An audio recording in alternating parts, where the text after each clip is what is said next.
Hello guys, this is James Johnson aka Sulfurblade, and I am here with a game known as SpellForce 3 by THQ Nordic. This is going to be a hard game for me to talk to you guys about because I literally have a love-hate relationship with this game.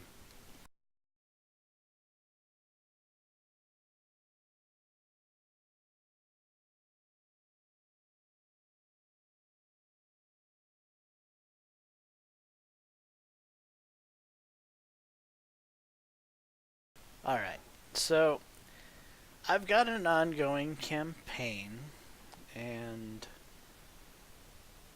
I suppose I'll jump into my ongoing campaign. Though this is not a let's play that I'm going to do. This is actually going to be me talking about the game from a review perspective.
So the loading screens, as you can see, can take a little bit of time sometimes in this game.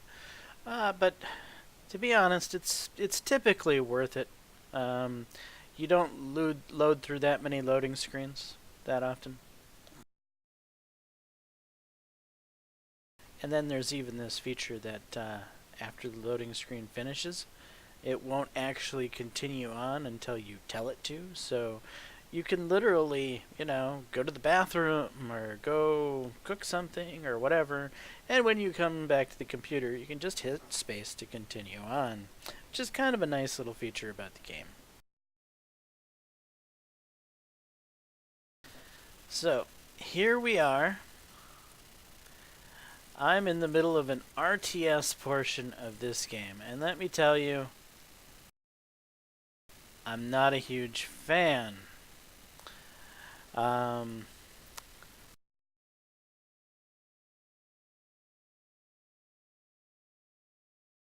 So what I'm going to do is I'm just going to try to set these guys up in a formation.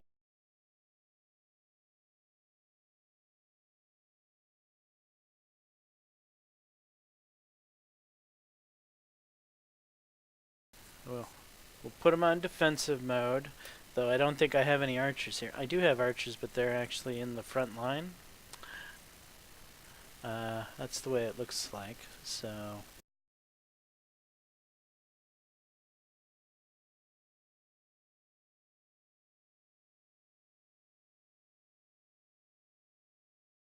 we'll kind of move you guys around. Alright, so...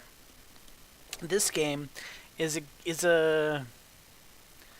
obviously a top-down isometric style game, as you can see. This game has two different phases. It has this World of Warcraft-like RTS game, which honestly is the part of the game I hate.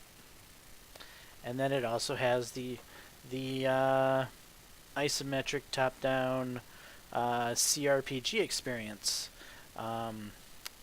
And as a CRPG storyline and experience goes, it is top-notch. It is competitive with Pillars of Eternity and Sins, Pillars and Sins and Expedition Viking, which I like a lot. It's competitive with Baldur's Gate, Neverwinter Nights. So, with that being said, it's got a freaking awesome RPG experience inside of it. But it also has this damn real time strategy game phase portion of it also inside of it. So it goes from a game that I think is like 9 out of 10, maybe even 9.5 out of 10, to a game that's like 0 out of 10 to 1 out of 10. I absolutely despise the RTS in this game. Every time I end up in this RTS phase, it's like a chore. It is this chore that I have to get through so that I can experience the next part of the RPG story.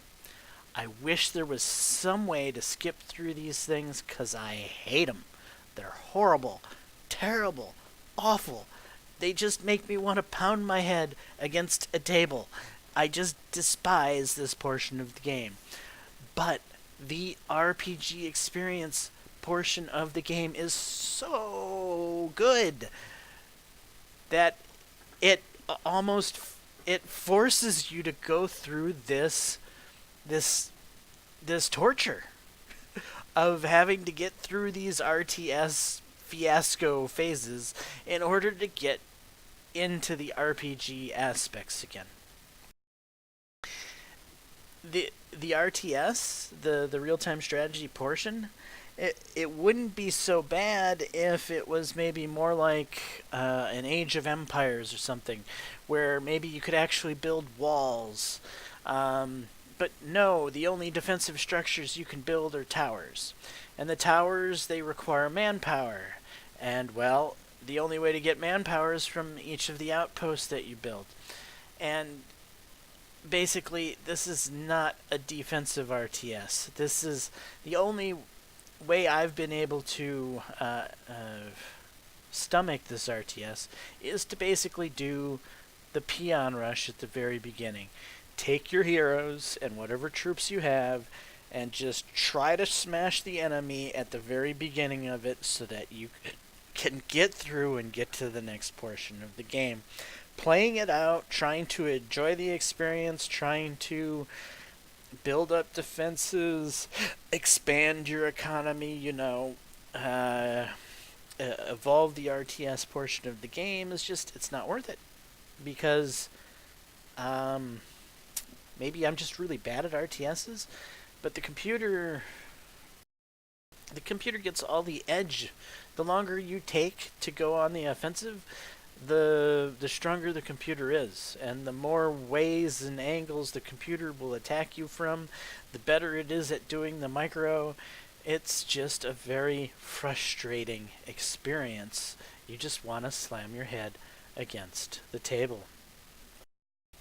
And then the other portion of this RTS experience is it's MOBA-like.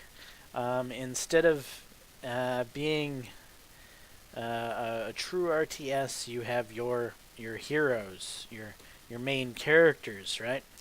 And these main characters, they're quite strong. So just to give you an example, I'll send one of my... Well, I tried to send just the hero, but that didn't quite work. Now did it?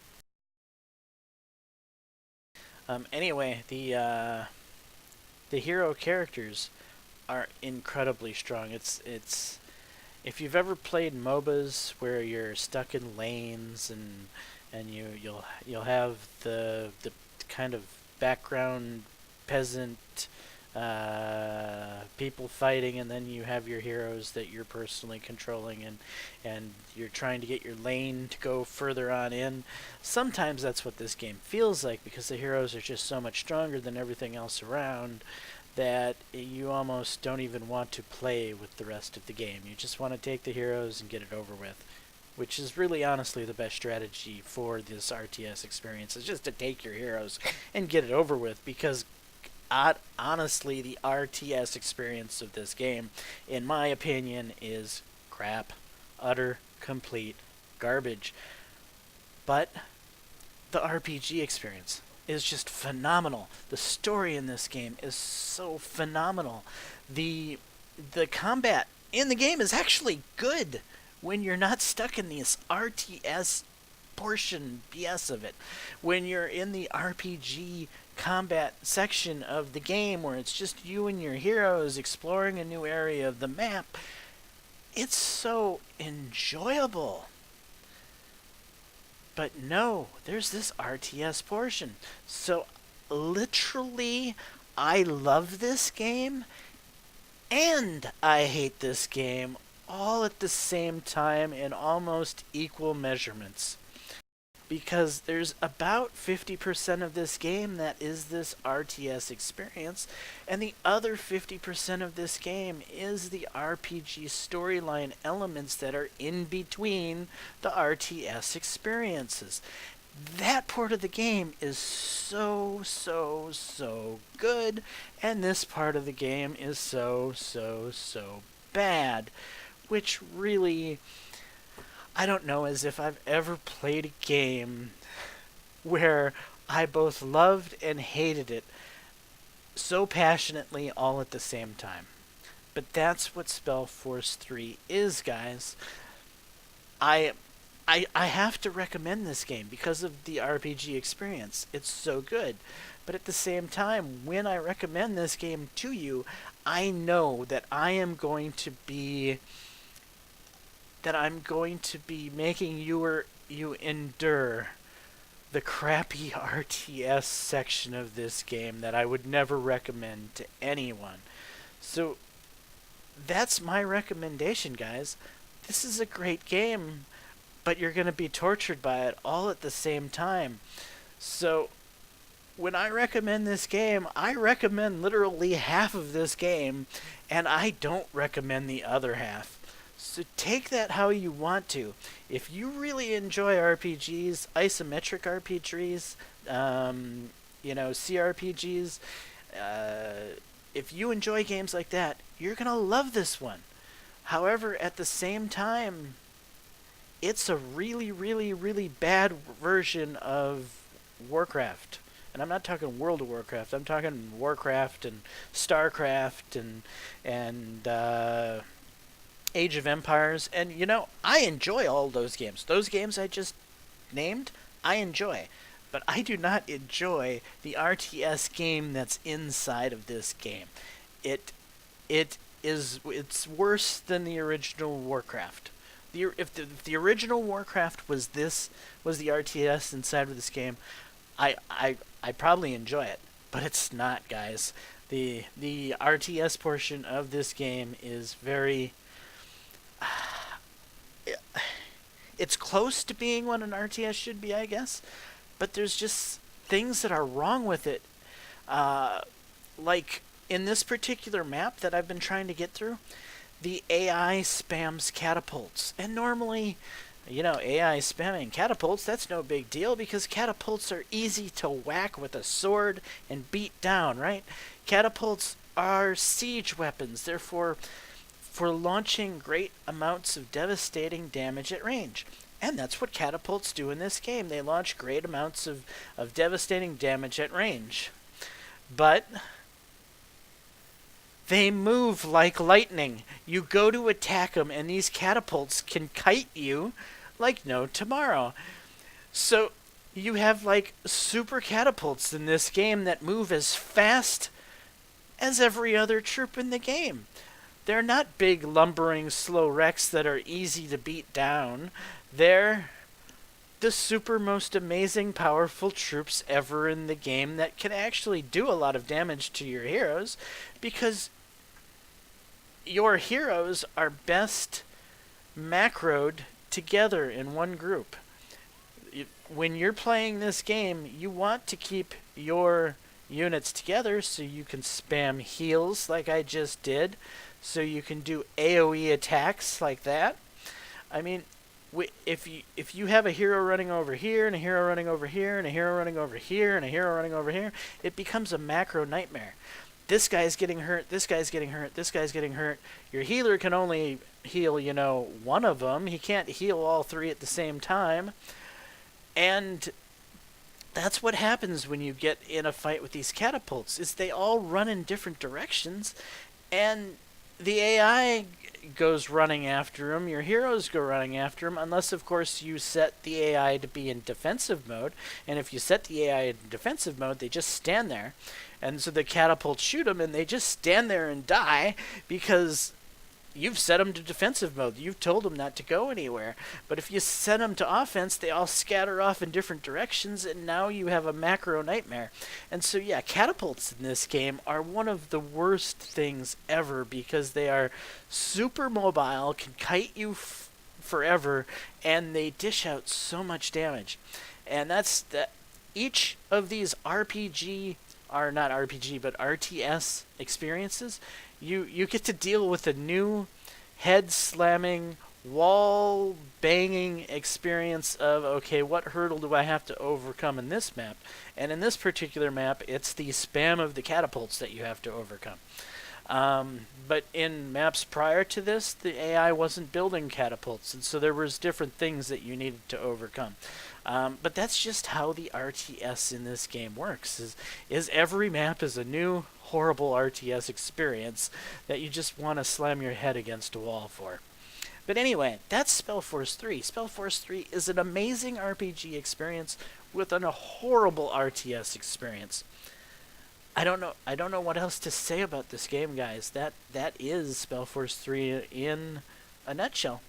I hope that you appreciate this video. I hope this video will help you make a decision on whether or not you want to get SpellForce 3 or not. I do recommend it, and I don't recommend it all at the same time. Imagine that. And, I appreciate everyone who tunes into my videos and gives them a watch. If you like this video, please leave a like. And hey, I hope everybody's having a great day. And for all of you guys out there, peace.